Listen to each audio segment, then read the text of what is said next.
can I want a request, right? Yes. If because I'm going to be launching a PowerPoint presentation, so it's very hard for me to toggle between the chat. Okay. So if I'll someone help types in you the with chat, this. you read it out to me, okay? Thank you. Okay. Thank All you for right. that. All right. Good evening, everyone. Thank you for joining us. Thank you for coming to my class and session. I promise to make it as fun, interactive, and dynamic as possible. And I request for your audience participation.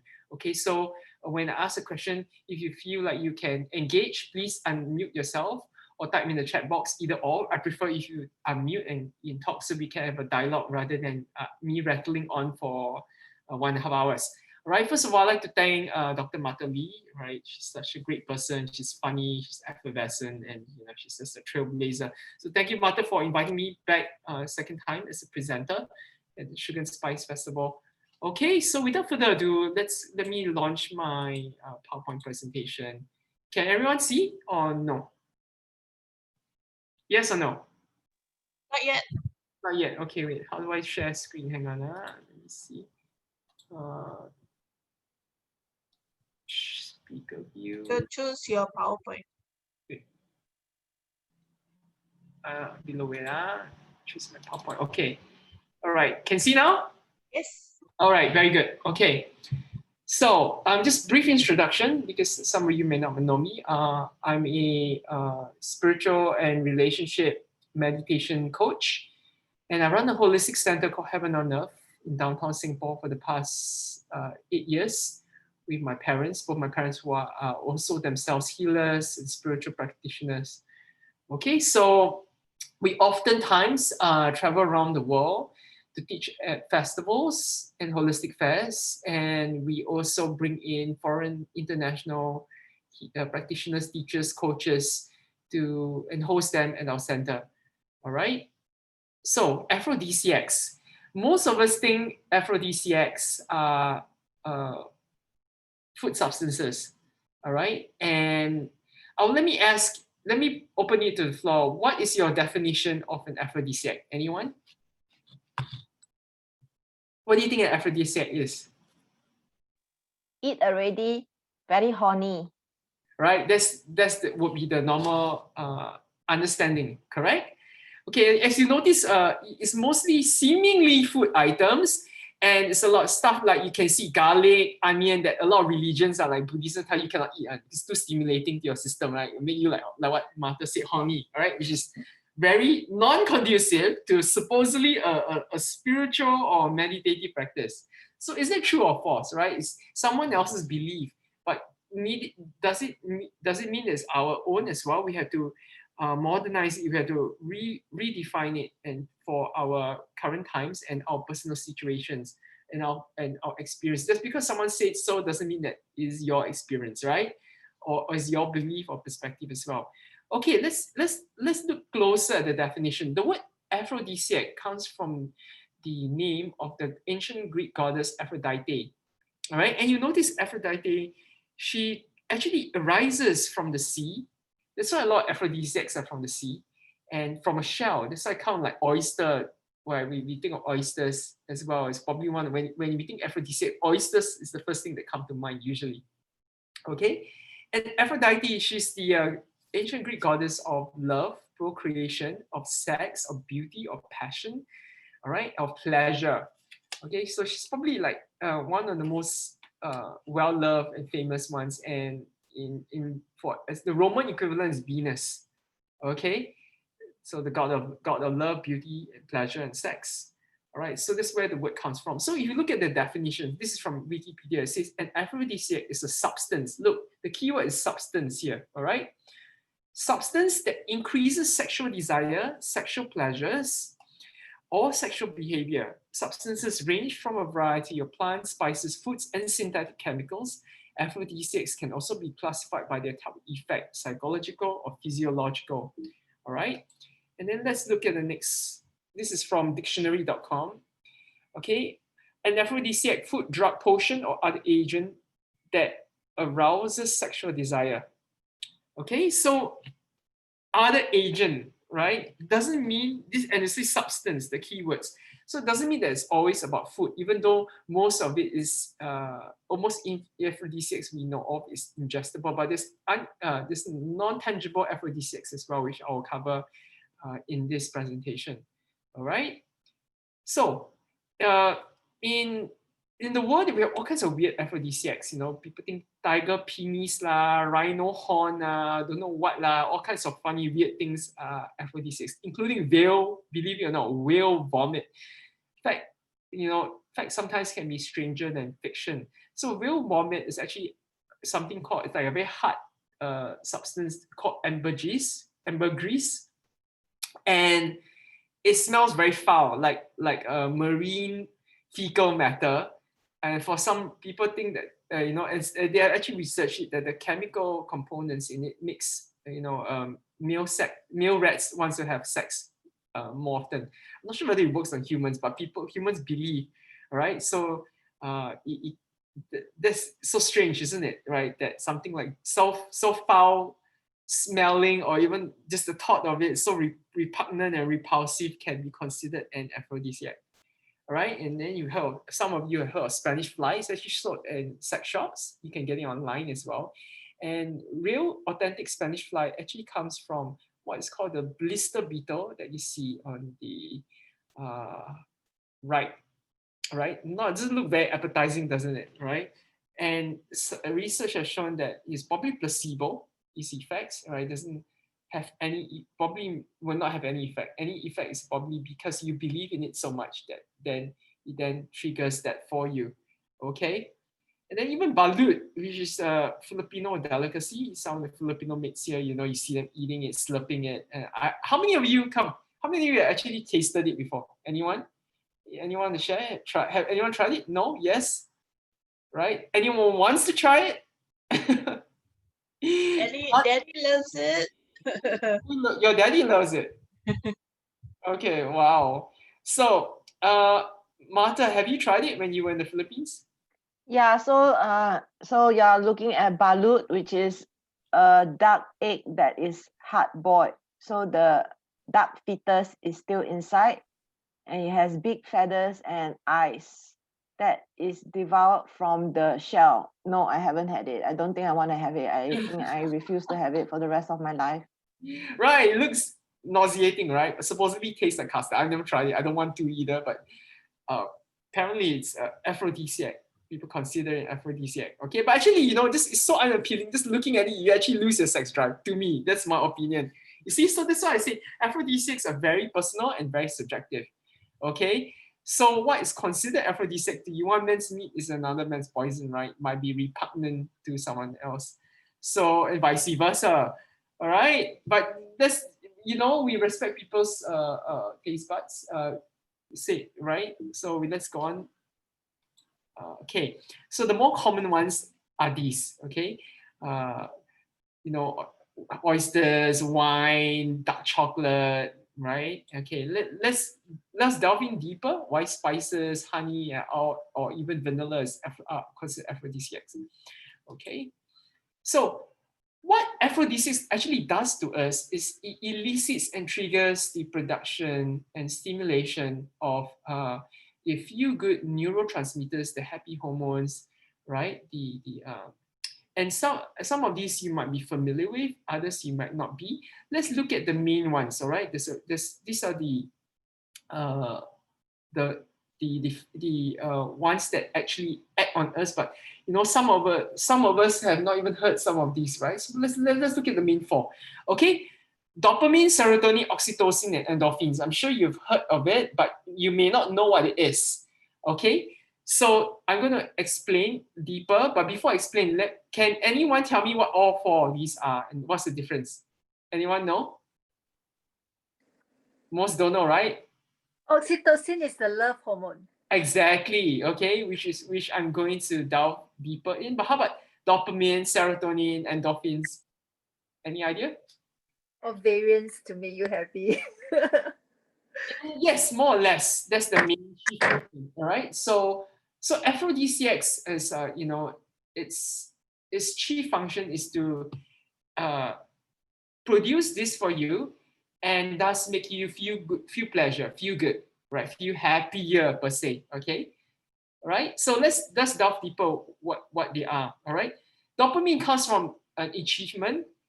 All right, when you do something that a goal, you complete a goal and you feel wow, that mansukan, that satisfaction, the gratification, then you get a shot of dopamine.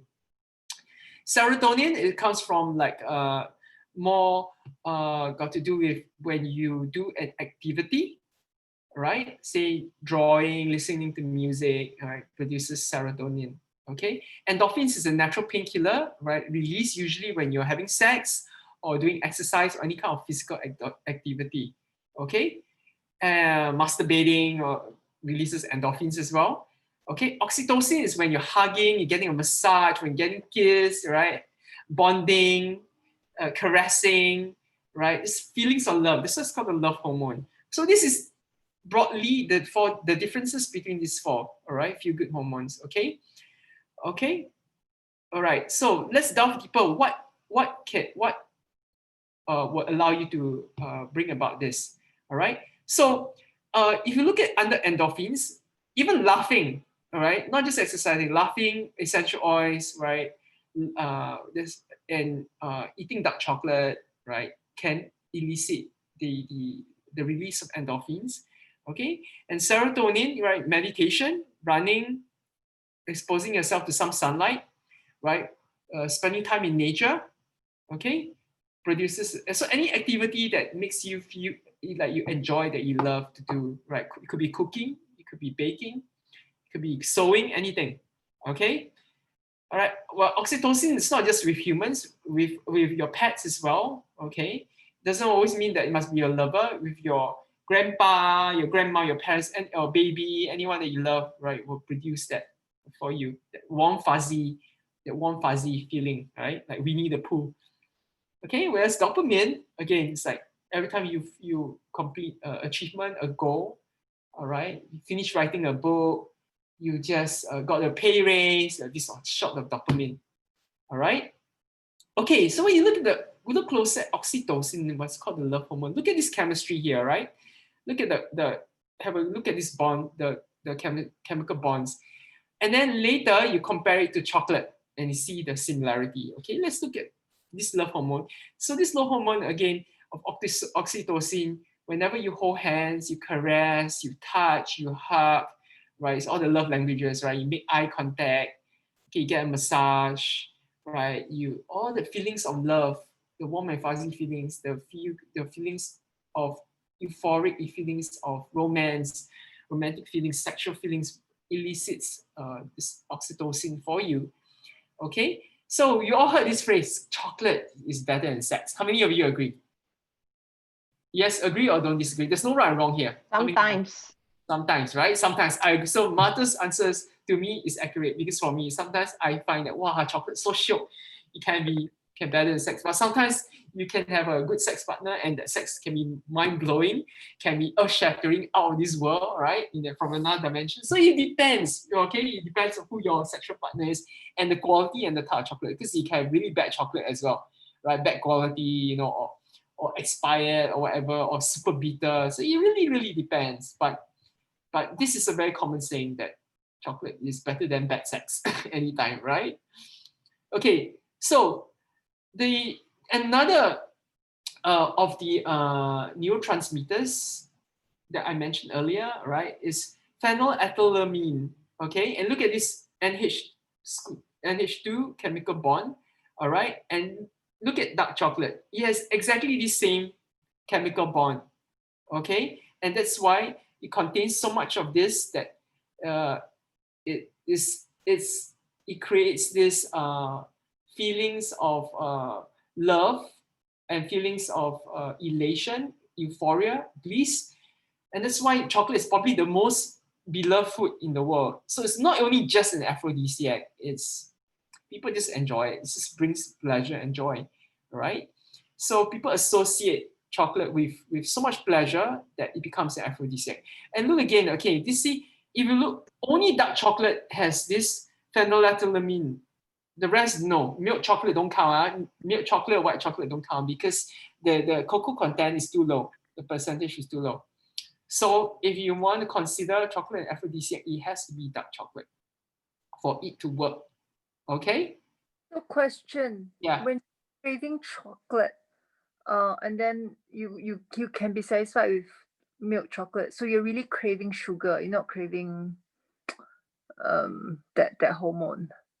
Well, your answer is your question is subjective as well, circumstantial, because it depends on what other things you're already eating and what activities you're already doing. But let's say you are like super depressed and you want to pick me up and you enjoy eating milk chocolate, who's to say is wrong, right? But I think that you are able to get more of that kick, that boost, right? The phenylethylamine if you take dark chocolate. Okay. So okay, let's do a vote. How many of you here prefer milk chocolate to dark chocolate? How many of you? Right? So see, overwhelming majority prefer dark chocolate. I assume dark chocolate. Everyone. I must say, when I was young, I don't like dark chocolate. I like milk because I'm milk chocolate. I don't like white because it's too sweet. Okay, I prefer the taste of milk chocolate only because I'm more my palate and my tongue is just more accustomed to it as a child. But nowadays, I way prefer dark chocolate. I can go even as 80-90%. I'm okay with it as well, right? So I think it's something that is acquired taste that as adults our taste buds change, right? Wouldn't you guys agree? Yes. Yeah. Okay. So anything above 35% is considered dark chocolate. According to this, but to me, I reckon more like at minimum 40 to 50 to consider. 50 and above, 55. When you go out to the supermarket, you see normally when it's labeled dark chocolate, it's usually 60 or even 75, and some good ones are 85, 90, and usually dark chocolate costs more because it's more cocoa content, right? More raw cacao content. Okay. Okay. Okay, so now after all those weird aphrodisiacs, right? So we go back to the other more well-known ones that are food substances before we go to those that are not food substances. Okay, so when you look at aphrodisiacs, right, some of them are very phallic looking, like banana, right? Banana is the way, however you eat it, it looks like when you're eating a banana, it looks sexual already. Okay, and it's high potassium content, right? It kind of improves blood circulation, blood flow to the genitals, right? Improves blood circulation to the scalp, right, for your hair. Okay, and also figs are considered aphrodisiacs. And it looks like, first of all, the shape looks like a testicle, and secondly, the moist center, with this, looks like female genitalia, right? And they're so sweet. Both fruits are so sweet, okay, and just so pleasurable to eat. And that's also why I think they are people label them as aphrodisiacs. So show of hands, a vote. Do you guys agree? Banana figs, does it put you in a hornier sexual mood, a more playful mood? Banana, no, yes, yes, no, no. All right, no one agrees. Okay, for me, banana. Figs, not really. Okay. Okay, next, strawberry. Right, strawberry is red, passionate red. Is sweet. Is heart shaped. Right, right, and it's okay, very sexual and very playful, very flirtatious fruits. Yes or no? You're always dipping it in the chocolate as well. Is it an aphrodisiac? Do you guys like strawberry? It's one of my favorite fruits. I would love strawberry ice cream. Yes or no? Come on, unmute yourself, interact. Feel free to disagree. Strawberries. I like strawberries and chocolate, but I don't think it gives me that feeling. Really? Okay, it does for me. It does for me. Especially combined. I feel, it's very sensual. All right, it looks like a heart. It's so red, right? Okay. Anyone else? Yeah, so I'm curious. These things are like so commonplace. I eat them like nothing. I don't. Fair enough. Fair How enough. Yes, eat them like nothing, right? You see, sometimes when you must be in the mood for love, and you combine aphrodisiacs to put you in the mood, which I'm getting to. Okay. Okay. Next up, champagne. Right? It's effervescent. It's bubbly. It's expensive. It's gold in color. right? It pops like an orgasm, right? And it splashes everywhere, okay? And then you combine it usually with chocolates and strawberry. So is it an aphrodisiac? All right. Okay. Alcohol in general, red wine, so the passionate, the smell of that wine. All right. The bubbly champagne. So it lowers the inhibitions. It makes you less nervous. It puts you in a more relaxed mood. So alcohol in general, and especially champagne with the beautiful, elegant flute, right? And red wine. Are they aphrodisiacs to you? Yes or no? Right, I see a thumbs up from Fiona. Where the rest of you? Yes or no? Come on. No. Drunk. No. No. Yes. No. Okay. Okay, for me, yes. Okay. Right? Because especially champagne, right? Sexual attraction is actually very often, especially for women, okay? Women have a thing for a rich man. Women have a thing for money because women's needs are very different. Women want to be taken care of. So social status and wealth equates to sexual attraction. That's why expensive aphrodisiacs such as oysters, caviar, champagne, right, elicits that, oh, I want to have sex. I'm in the mood for that, right? It's a romantic kind of a sensation, a Tell mood. you what. No, I try to learn the word aphrodisiac. Very, very cheap. Hey, Who was that? Okay, anyway, where was I? So for example, you know, how many of you have watched the movie 50 Shades or read the book 50 Shades of Grey? Right? Do you know 50 Shades of Grey is actually one of the top 5 best-selling books of all time, right? Better selling than Harry Potter, by the way. That means that a lot of, and mostly women reading it, mostly teenage women, teenage girls and young women reading it.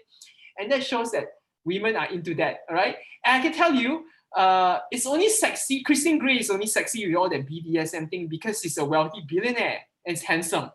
If it's a trailer trash guy, you know, living in his, don't know what, you know, living with his parents or in his tiny RV, it won't be so romantic and sexy anymore. That's why sexual attraction is very linked to social status and wealth, okay? All right. So in a way, you can say it's an intangible aphrodisiac by itself, okay? Not for everyone, but for a lot of people. Okay, next is caviar. Caviar is called black gold, right? Personally, I'm not crazy about it. I don't know what, I wouldn't consider it aphrodisiac, but I can see why people would, right? Because it's so super expensive, okay? And it's, okay, I'm not sure if you guys know that real caviar is actually the roe of the wild sturgeon from the Caspian Sea or the Black Sea, all right? So other fish roe is not considered caviar, okay? It's just called roe, all right? So how many of you like caviar? Like the taste of it? No, don't like. Right, don't like. Anyone else like? Anyone likes? Okay, so I assume no one likes. Okay, so all of us can save our money, right? So since you don't like, all right? A few of us have not tried it. I don't think you're missing much, but you know, that's just me. Okay, I know I do have friends who love it. All right, so like I mentioned, a lot of aphrodisiacs are from the sea, and now that we mentioned after caviar, we have oysters, and oysters is probably when you think aphrodisiac is synonymous because it looks like a vagina, right? Okay, and oysters, I'm sure some of you like. How many of you like oysters? Okay, I see a few hands. Okay, oysters.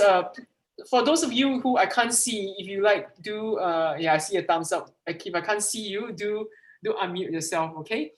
How many of you don't like? For me, I don't like because I don't like squid. I don't like any clams. I don't like any mussels. I don't like any of these like chewy, rubbery textures. So to me, it's a turn off.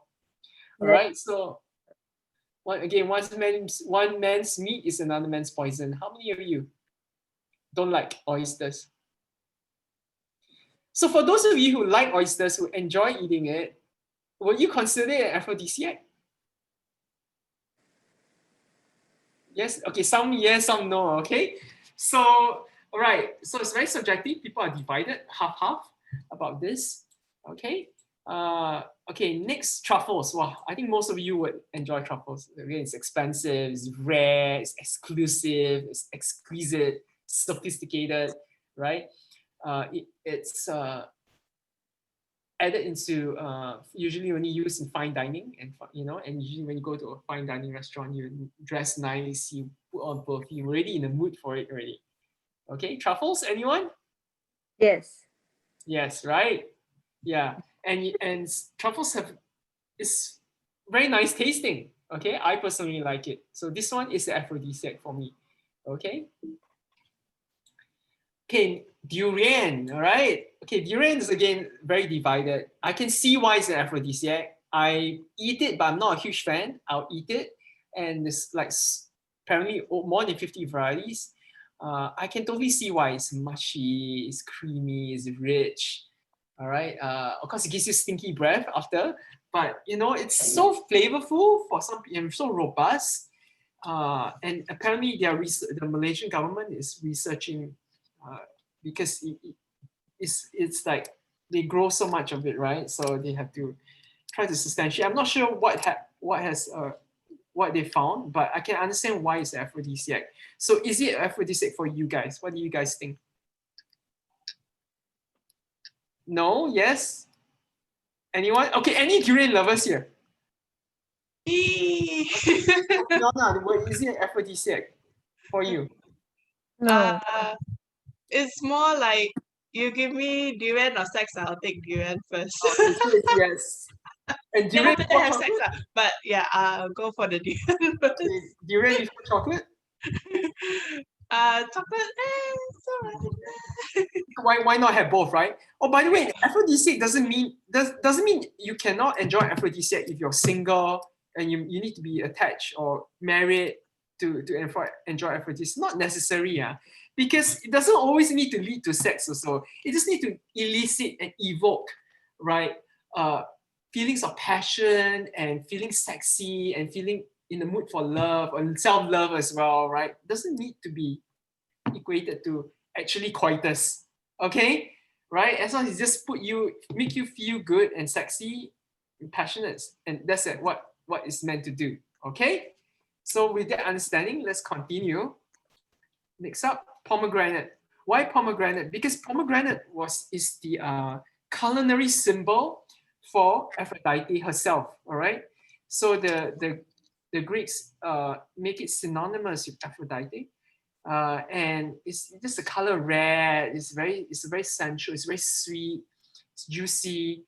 Okay, and so it's just linked to that symbology of fertility. Okay, so I like pomegranate. I wouldn't say it's an aphrodisiac compared to strawberries for me. How about the rest of you? What do you guys think? Yes, I see someone nodding. Okay, pomegranate is aphrodisiac. All right. Okay, next up.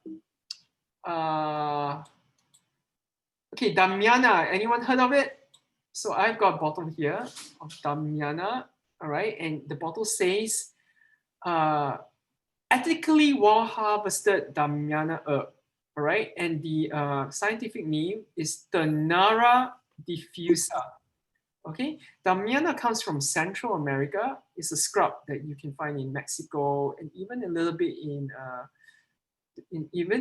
South America. Okay, and its known use is a relaxant, it's antidepressant. You're suffering from depression, anxiety, it makes you very relaxed, makes you calm, right? It's also known to be an aphrodisiac. So a lot of this love potion concoctions, usually when you look at the ingredients list, usually it's Damiana because it's safe and natural and herbal. Okay, it doesn't really have much of a taste, and it's not that easy to find. Sometimes they put it in tea, mix it with catnip, right, and as a relaxant. Okay, so so give it a go. I personally find that it does relax me. All right, so how many of you used it before? Heard of it, Damiana? All right, Danny. Okay, Danny, can you unmute yourself and perhaps share your personal experience with Damiana? I have friends who do herbal cigarettes. So the way I ingested it before was through smoking it. It's an unusual way to take an herb, but if you're not very familiar with it, I was able to feel relaxed from smoking it together with some other herbs like lemon balm and lavender. Nice. Wow. Thank you for that sharing. See, some people even consider weed an aphrodisiac, just small amounts. Of course, it's illegal in most places. That's why people use substitute Damiana, which is legal and a lot easier to get. You see, all right. So and then like what Danny said, it can be smoked since you can dry it up and smoke it. Okay. So let's move on. Okay, many people consider the adaptogenic herbs, all right, ginseng, tonka ali is the one on the left, all right, ashwagandha, which is the next slide, all right. They consider these as aphrodisiacs, and the reason for that is because they increase vitality, sexual vigor, your stamina, right? They increase your libido, all right. They just give you more strength, more energy, more zest, and that allows you to perform. So, unfortunately, these herbs don't taste very good to the taste buds. They're kind of bitter, but I can see why people would classify them, especially because of the ability to enhance your libido and give you more vitality and zest.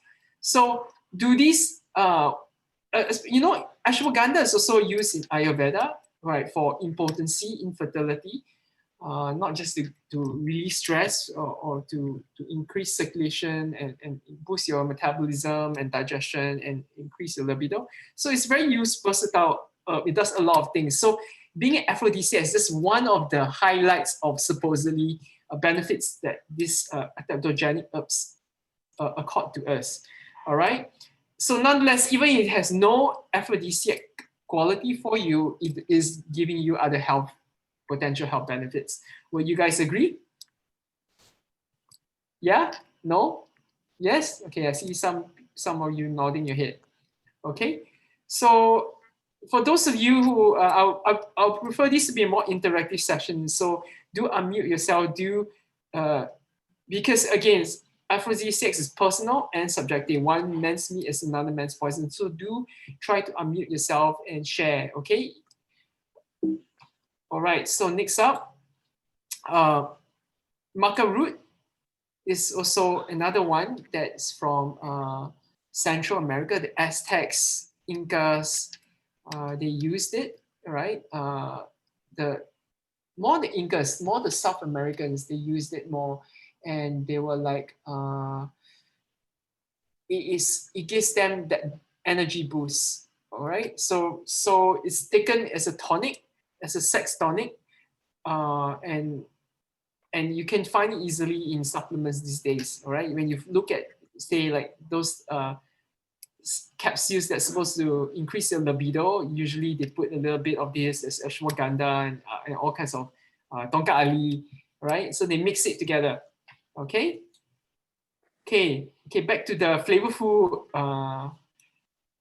aphrodisiacs. Honey, all right? Honey is golden color, it's sticky, it's moist, it's good for your skin, right? Tastes good. You can use it in your foreplay, right? You smear it all over your body, okay, and lick it off, right, during foreplay. So why not, right? Why not? Anyone thinks honey is aphrodisiac? Or is it something you take so frequently you don't equate it anymore? That's not Yes. sexy. That's sexy, right? Right? It's sticky. Nice. How do you differentiate real honey and fake honey? Well, it's very cheap. Confirm fake. Okay, real honey tends to be very, very pricey, right? And it's very, like, you look at Manuka, the consistency is so thick. If you look at those cheap ones that you put on, like, waffles and pancakes, mostly, it's mostly just sugar. Of course, honey is like natural sugar, right? Sugar made from the bees, but the consistency is very different, and the smell as well. Okay. So I think anything $5 below $5 confirm fake. No need to think. The only cheap honey that's natural, right? It's probably clover honey. Is one of the cheaper ones. Okay. Okay, licorice I don't like. To me, it's like, I hate the taste. I don't know why people consider it an aphrodisiac. All right, it tastes like cough mixture. I don't. All right, okay, see, Emily, right? Emily, I believe you're from France with a name like that. Would you like to share? Yes, yes, I love eating licorice. Yeah, yeah, I love it. Okay, it comes from a root, all right? And can you share why you think why licorice is enjoyable to your palate? How do you eat it? I like the taste. I really like this taste, and it's kind of I can be dependent on that actually. When I start, I cannot stop. So it becomes addictive, right? So it brings you pleasure. Yes, so there's aphrodisiac for you. And I know it's good for my heart too. Yeah. I know it's good for people who have hypertension. It's Yeah. good. It raises the heart tension. Right, it's actually good for diabetics as well. All right, just like cinnamon, because it tastes sweet, but it doesn't add to your, to your load. It has a very refreshing scent, I must say. It smells nice, but I don't care for the taste. I don't hate it, but but this is me. Okay, everyone is different. And okay, so next we have cinnamon. Real cinnamon can be very, very expensive. Okay, and not to mix it with cassia, which looks similar, far cheaper. So cassia is like poor man's cinnamon. Cinnamon powder, spicy, right? So evokes passion, activates your root chakra, makes you very grounded. Supposedly makes you horny. And it is sweet, it smells good. You mix it with your chocolate and your coffee, cinnamon buns, apple cinnamon, raisin spice. So like it's a very enjoyable spice, right? And again, anything expensive is sexy, right? Supposedly, right? So I like cinnamon. I think I find it an aphrodisiac. I like to use it in my cooking. It flavors a lot of my baking and cooking. So how about you guys? Anyone? I can see Fiona nodding her head. Cinnamon, good, right? Yums. Yeah, it gives the warm fuzzy feeling like Christmas time and hot chocolate with cinnamon and Yeah. the fuzzy feeling. Yeah, correct. With cinnamon.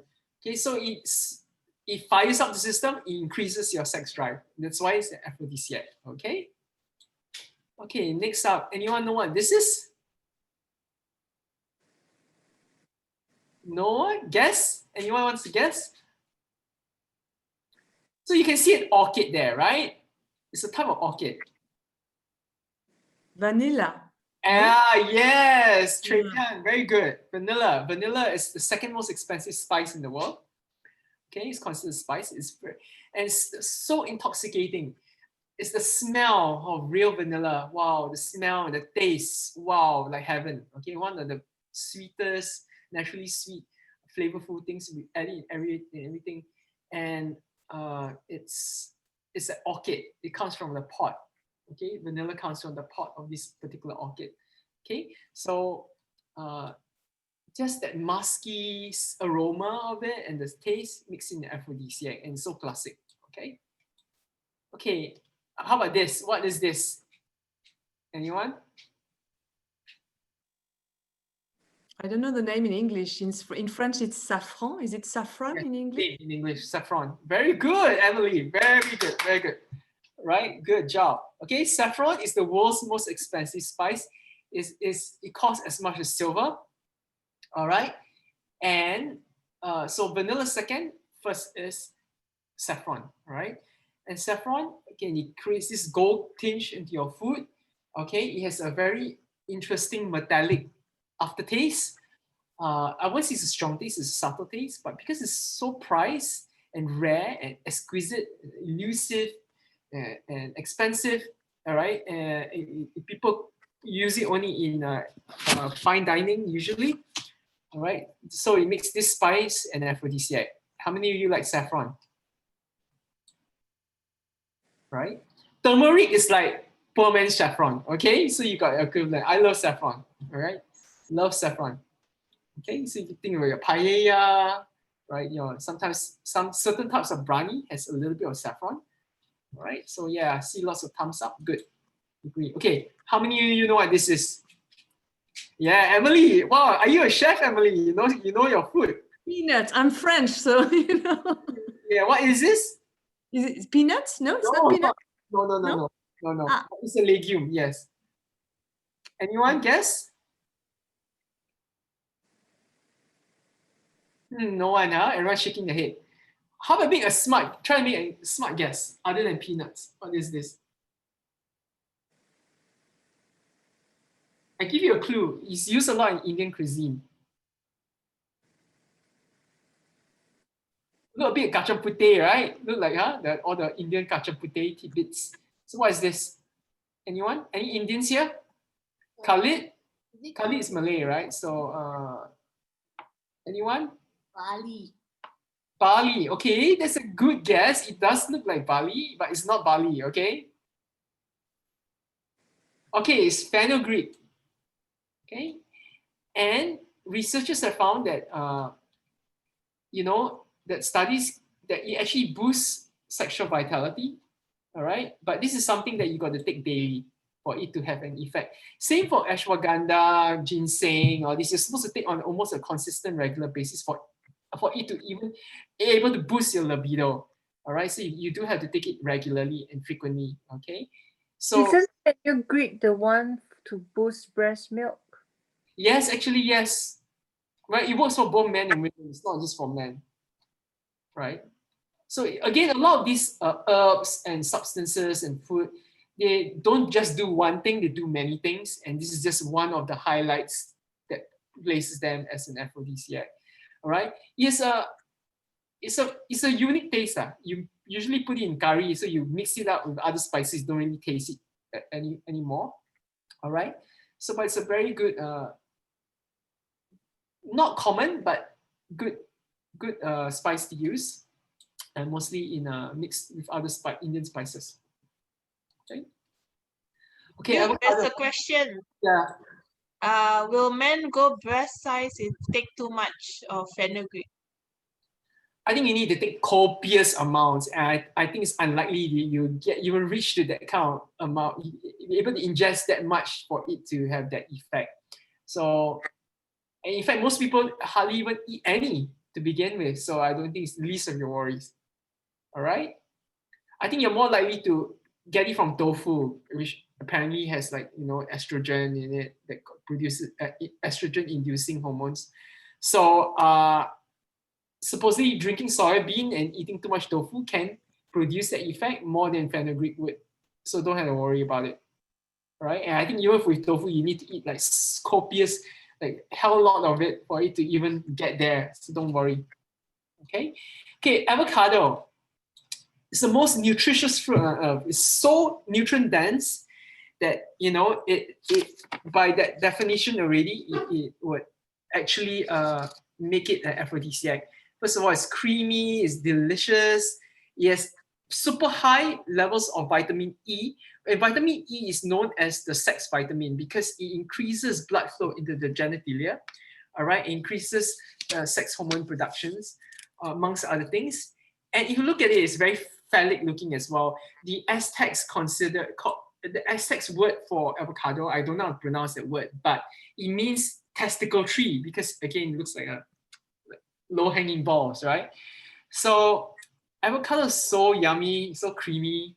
How do you not like it, right? I'm not sure whether I would say it's aphrodisiac, but it does look sexual. You just look at it, right? That it does look like genitalia when you cut it open as well, right? And yeah, I'm sure it's doing so much good for you nutrition-wise, okay? That it would, being the world's most nutritious food, it would have some effect, whether you're conscious or unconscious of it. Anyone likes avocado? Yes. Yeah, yummy, right? So Yeah. fatty and all the good fats. Okay, good. Avocado. Okay, beets. Beets is, again, I think maybe it's because of the color. all right? And, you know, it's a very grounding root. It does taste good. And, you know, as an aphrodisiac, I'm not, I don't know why, but I think it's because, again, of what it supposedly does for your sexual reproduction organs, all right, and blood circulation. Anyone likes beetroots? Beets? Yeah. Right. Okay. Emily and Marta, you like it, but do you think it's aphrodisiac for you? No. No. Okay. Right. Okay. So we all on the same page with this. Okay. Asparagus. What do you guys think? Oh. Often eaten together with oysters, all right? So why asparagus? Because asparagus is high in folate, all right? And folate increases your libido, enhances your libido and sexual drive naturally. Supposedly, if you eat too much asparagus, it makes your pee stinky, all right? Okay, so which by that definition is a turn off, right? Well, I think why people think asparagus is sexy is because it looks phallic. It kind of looks like a penis, like appendage. Maybe that's why. And it's often eaten together with seafood. All right. Okay. Okay. So to sum up, right? Figs, chocolate, some alcohol, oysters, honey, avocado, the scent of vanilla. All right. In here, your herbs and spices, but here this is basil. But yeah, sweet basil, the sweet Thai basil especially. Okay, or any kind of a lot of spices like the cinnamons, the fenugreek, the saffron. These are better than your, say, balut or durian, which is more controversial, right? Or whale vomit, sorry, not whale sperm. So, so do you guys agree? Yes or no? And again, you don't have to singularly use these aphrodisiacs. They can be combined to amplify, to magnify them, right? Very, very personal, okay? Because again, like I mentioned, I don't like oysters, okay? So some food produces a lot of gas. And if producing a lot of gas, you're going to burp and fart, and that will kind of like spoil your bedroom antics, right? You wouldn't want to be farting and burping away when you're trying to be romantic and trying to get sexy. So take note, okay, of you know, obviously beans, we all know are culprits for that. All right, avoid it if you know you're trying to procreate and have coitus. All right. So take note of this because it can completely spoil the mood. Okay. Then you have the anti or the reverse effect of what you're trying to achieve. All right. So, all right. So now let's talk about the intangible aphrodisiacs that are substances that you can't ingest. So when you look at, you know, like a boudoir, like, you know, like a very scarlet looking crimson, vermilion, sexy plush velvets, kind of a romantic room that looks like Austin Powers can bring you to for a shack kind of a room, right? Usually puts you in the mood, the warm lighting, the candlelight, the music. So music, the room's texture, the color can be aphrodisiacs. But you see, not everyone can create or wants to create something like that in their own bedroom, but you can make it more modernized. So something like that, with some derma print, a lot of red, you know, right? Red, just looking at the color red, supposedly this ignites passion, ignites sexual desire, gives you that vigor, the energy. It's color therapy, right? So the silk and satin sheets, the textures are aphrodisiacs. Okay, so it can be made modern and practical. Remember when I say textures, the touch, right? I like the touch of fur, right? And synthetic fur can feel and look like real fur. It feels sexy. It feels nice on the skin, like, you know, like using a feather, not just fur, but anything with like a nice texture. Right, that's why we like to touch pets, cats, dogs, and so again, you can just a fur rug, a fur strap, right, on the bed, right, can add to that sexy, sensual feeling. So dust is aphrodisiac. How many of you like that? Right. How many of you the sense of touch very big for you? right? So it's aphrodisiac. See? Okay. Liu, there's a question. Yeah. What if you overdose on aphrodisiac? I don't think you can per se. How do you overdose on it? Because everything in moderation as well. Because anything out of balance, aphrodisiac or non-aphrodisiac, is toxic to you. Even water. You drink too much water, it's bad for you. So you need moderation and balance in your life. All right. So, but if it feels good to you, then well, who's the judge? Just continue doing it. But again, of course, not to the point that it endangers yourself or other people. Okay. Then you see, like, playing with the feather, like a feather duster in bed. All right. It's like coquettish, it's flirtatious, right? It's sexy. I like it. I love being titillated and tantalized, right? That, so she like, men have this fantasy of like French maid. The Japanese also always have maid cafes and the maid then with that feather and tickle you. It's that whole package. People find that tantalizing, kinky, like a tease. All right. Sexy lingerie for both men and women, right? Who doesn't like it? When you wear it, you feel confident, you feel inspired, you feel sexy. It's aspirational. This is the look of it. It's titillating. Hence, lingerie, sexy lingerie, is aphrodisiac. Again, also the feel of the fabric on your skin, the chiffon, the lace, the silks, the satin. It's nice on your skin. All right, and hence, right, it increases your sexual appetite. Okay, not just visual, but tactile, the sense, the touch. All right, leather and lace. All right, it's very, the BDSM dominatrix, that kinkiness. The texture of leather, the look and smell of leather. Right, the beauty, the pattern of lace, the femininity, the sexiness of lace, the see-through peekaboo look. So it's definitely a sexual enhancing. That's why you can classify it as aphrodisiac. How about you? How many of you like leather and lace, especially when you combine them? Yeah, leather lace. Yes. Okay. See some hands. All right. Next up, corsets, because it gives you that shape, right? You get the décolletage, right? Then you can mist perfume, right? Also lace garters to hold up the stockings. Stockings also is very sexy, right? So, and now, okay, then burlesque. Okay, burlesque, it's very titillating, it's very sensual, it's art form. And then burlesque, when you can buy all these like nipple tassels, then sparkled with Swarovski crystals, is mesmerizing, spellbinding. And then that tassel also looks very elegant, right? It's very plush. Okay, you can even get velvet ones, right? Or satin ones, and it makes it very how to say, titillating and tantalizing, and hence it's aphrodisiac because it's sexually enhancing. Okay, all right.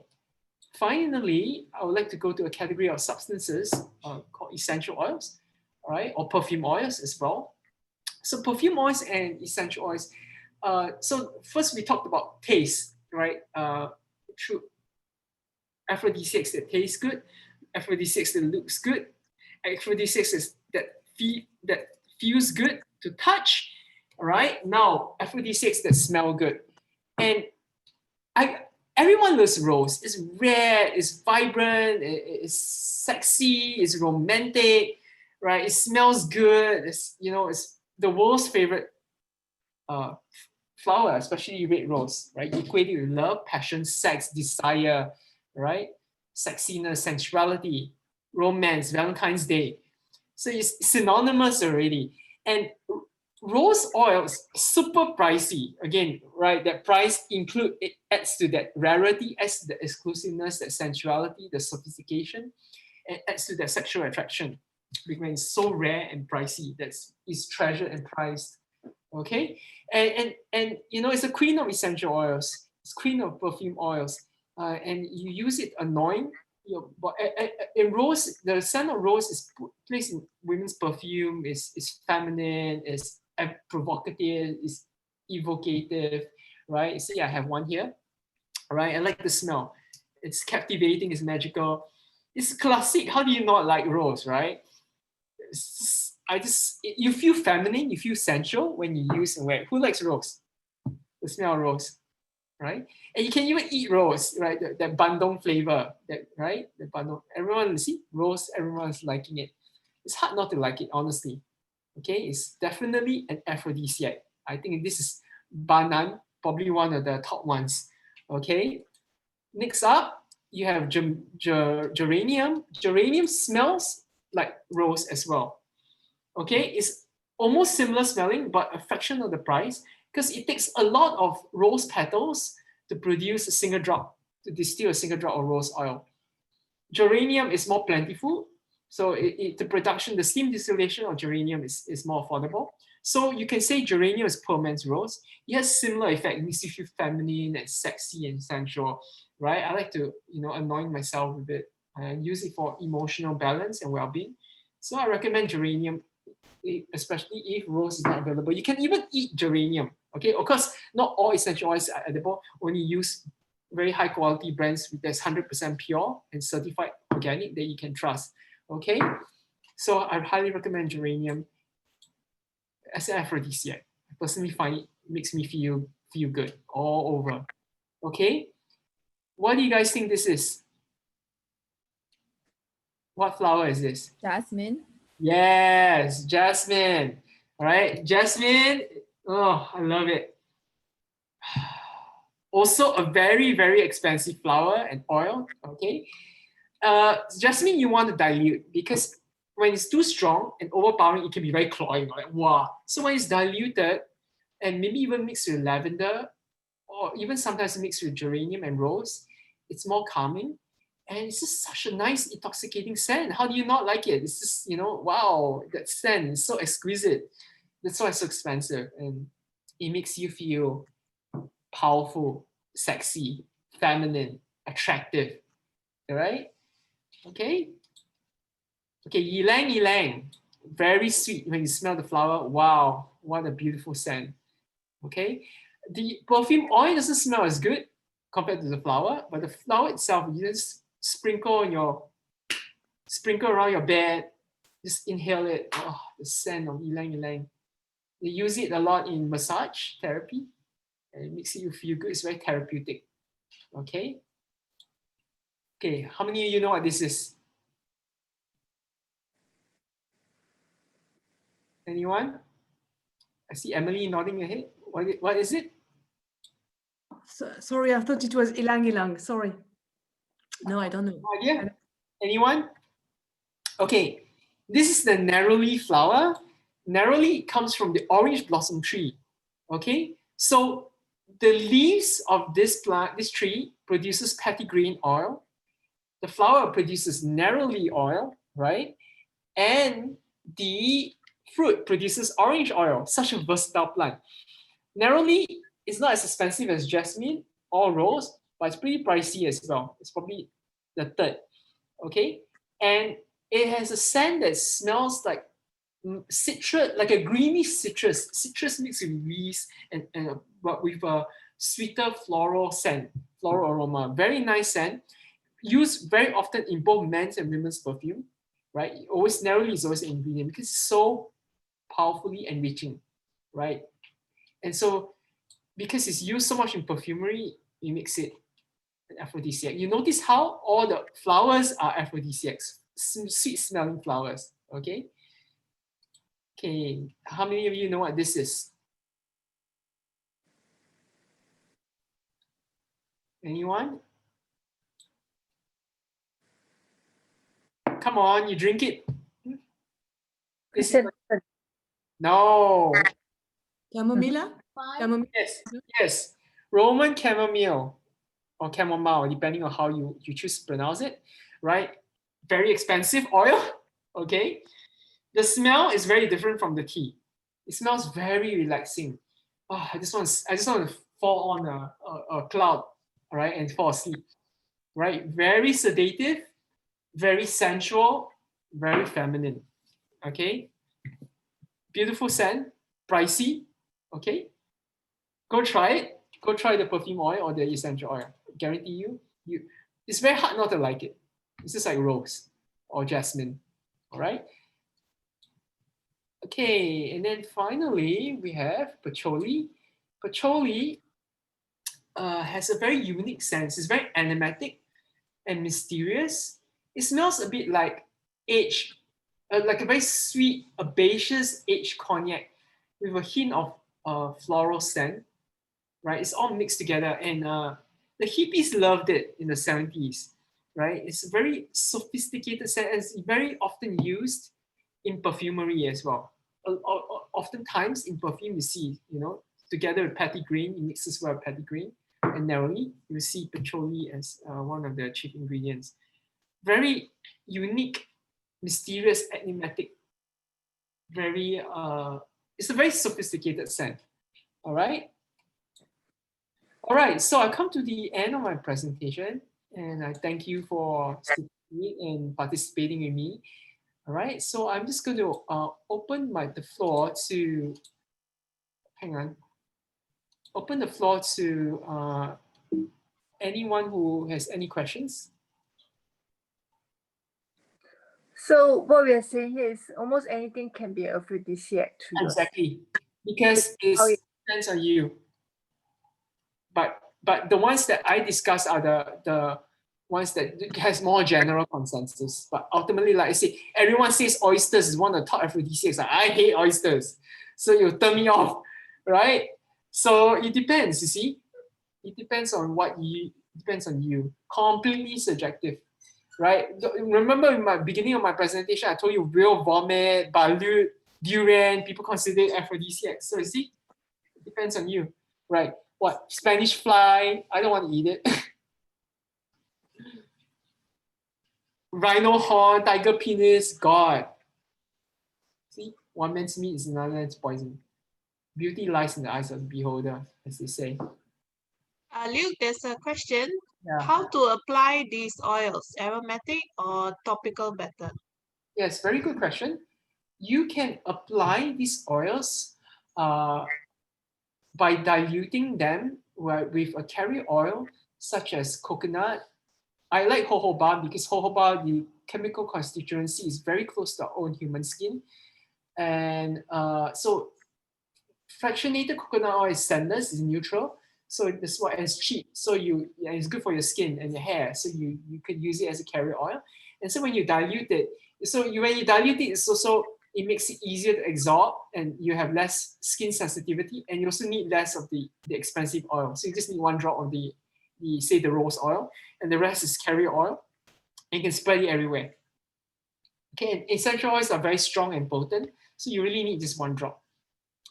And so you can not only topically apply it, you can aromatically diffuse it in a diffuser, in a mister, in an aroma burner.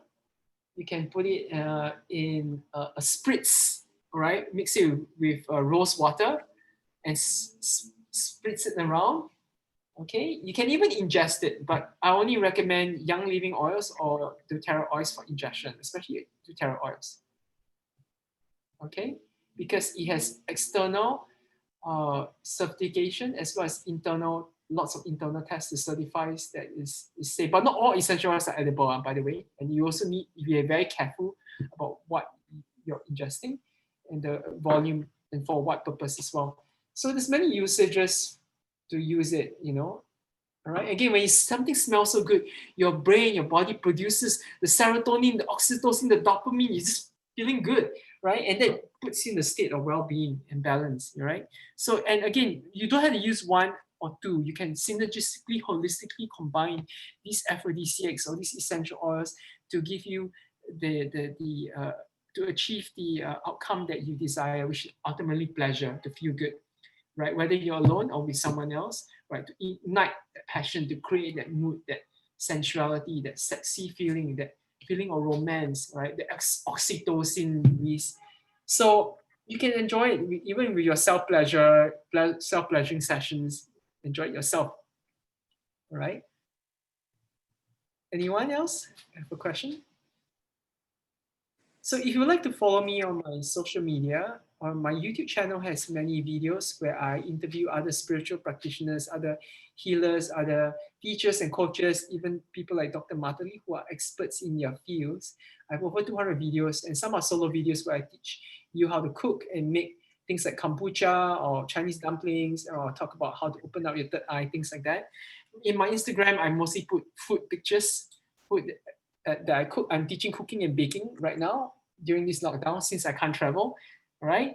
And so it's mostly pictures of my culinary works.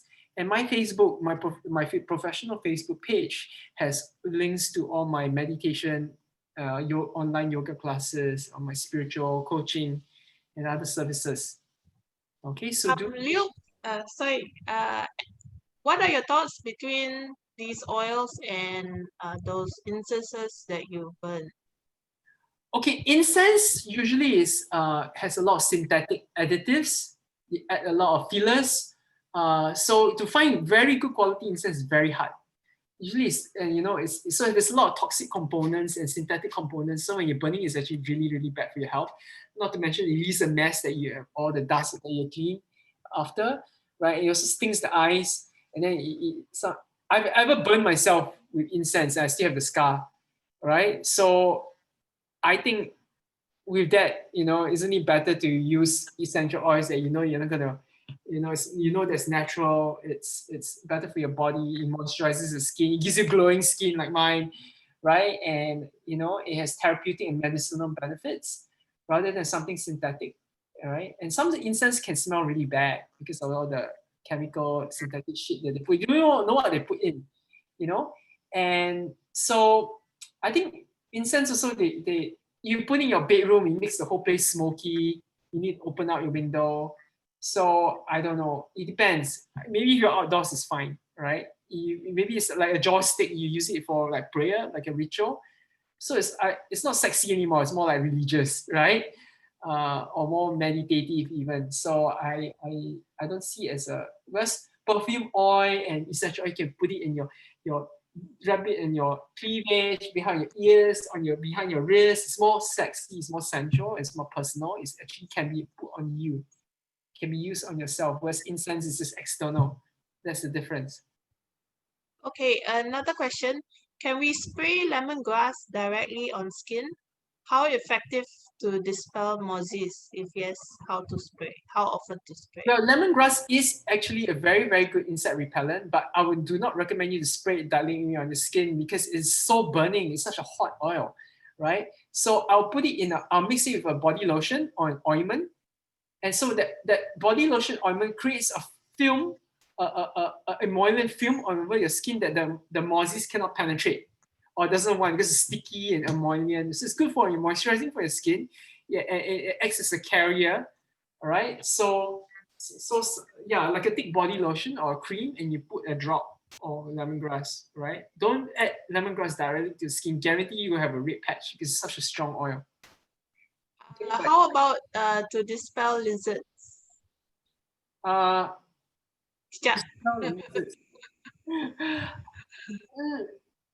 Well, I actually don't know whether lizards avoid certain scents. That part I have no clue. So my advice is go Google and try. Yeah, I have no personal experience of deterring lizards away with scents and oils. No. Yeah. Any more questions? Yeah, I have a question, Luke.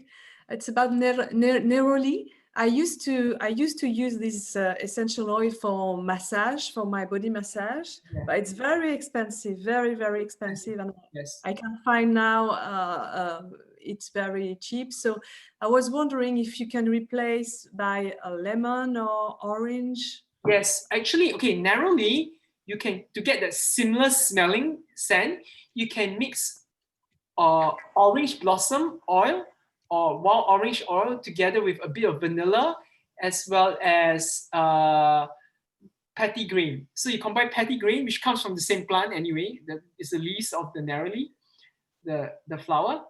So petitgrain mixing with orange and vanilla, you combine these three, it gives you a scent very close to the flower. What's the name of the first one? Petitgrain.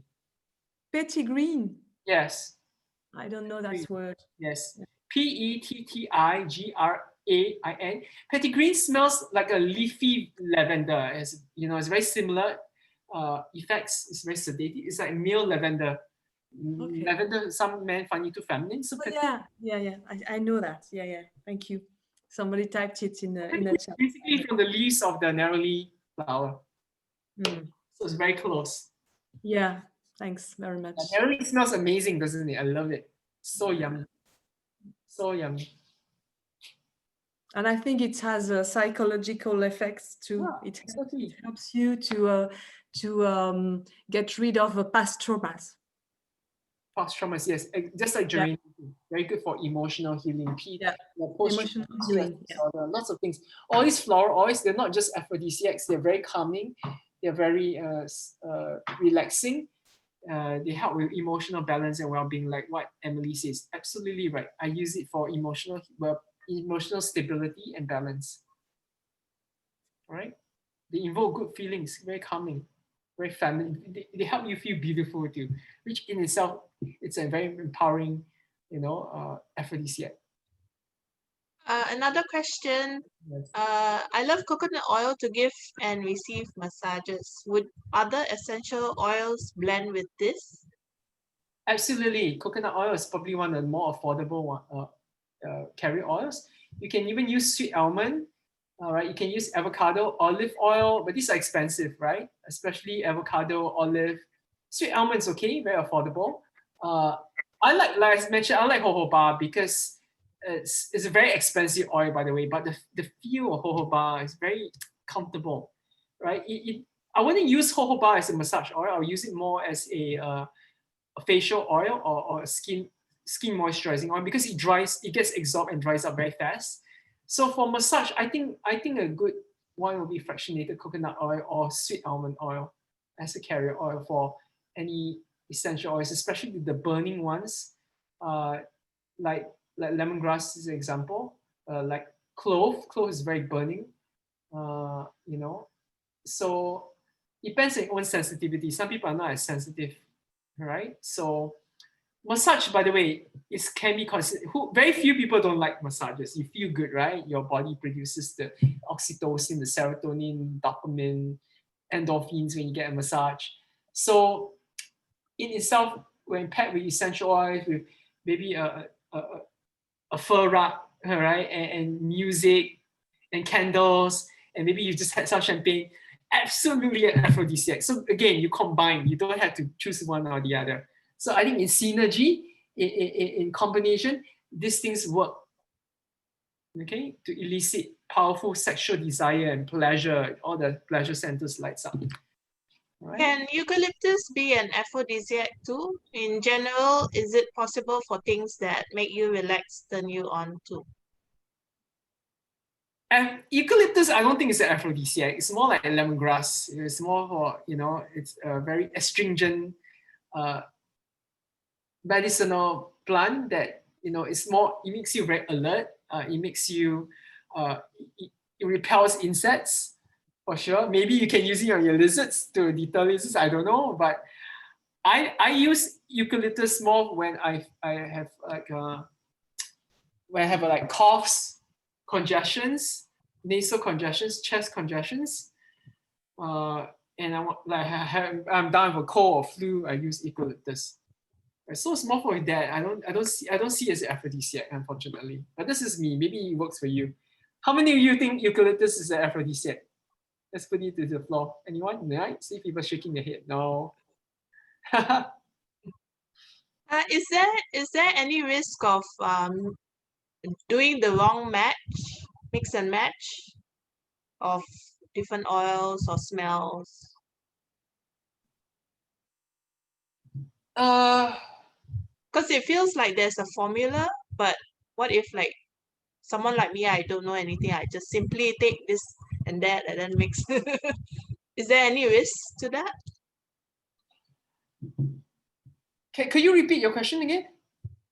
Like you mentioned, like certain oils goes well with orange or ylang ylang or something, and then certain smells goes with like 2 or 3 combination. Yes. But what if you do the wrong math, like the wrong mix? Is this a bad smell or?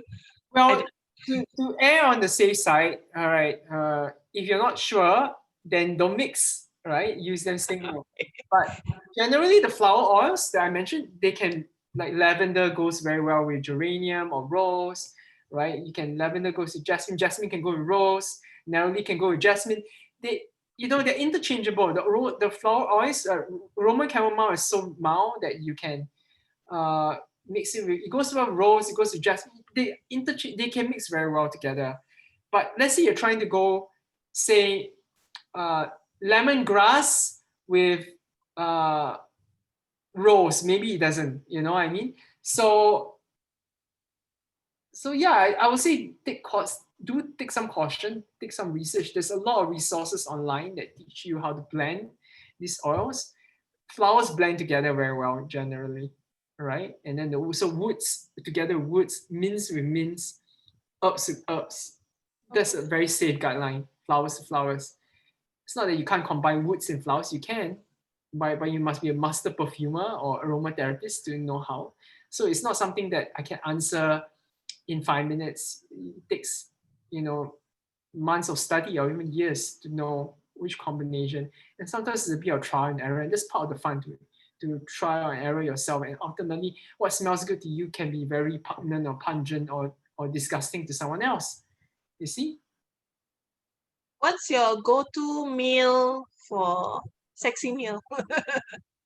Since you cook, so what's your appetizer, main, dessert? What's your go-to? Sexy. I don't know. I like anything curry. So I like spices. So curry puts me.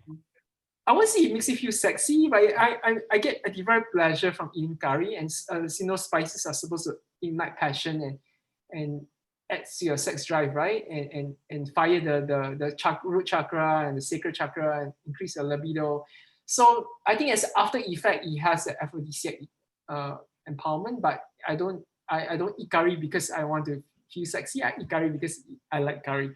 But other than chili and curry, in terms of sexy food, I would say it's probably banana, right? Eating a banana is just a very sexual act, right?